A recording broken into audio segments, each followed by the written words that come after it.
we've heard a lot of talk because of the storm that took place last month, Sandy, that the code doesn't really address what to do for buildings to withstand the events of water and wind like we saw last month.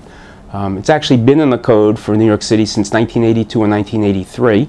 I think one of the things that will be done differently in New York is we will truly be following the code, and we will really be looking at buildings and the code to understand what the essence of the code is, what they're really trying to do. So there's very prescriptive measures in the code, but when it comes down to it, what they're really saying is we're trying to keep water out of a building and really to keep it from affecting critical equipment in the building. Some very, very high-end buildings that we're doing where the developer would like the building to operate as if there is no event.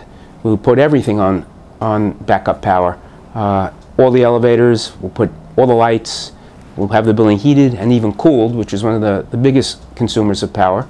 And water, we have to pump water up buildings, and the pumps and everything, they will work as if life as usual.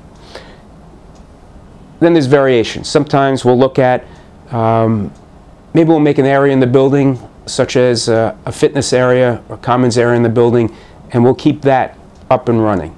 It's a compromise, but this way, during your awake hours, you can go to a place, it's lit, it's heated, it's got power, so you can plug in your electronic equipment, you can charge your cell phone, that's a very important feature these days, and you can even get internet access, so you can communicate with the world.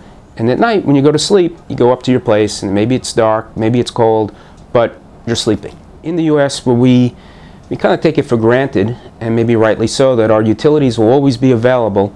In many of the projects we're doing in developing countries, they don't have that same kind of viewpoint. They want the buildings to have full backup power. They feel the utility grid is not as reliable, or because the country's developing, it will very soon become overtaxed and overcapacity, and it may fail. So they want to have backup power.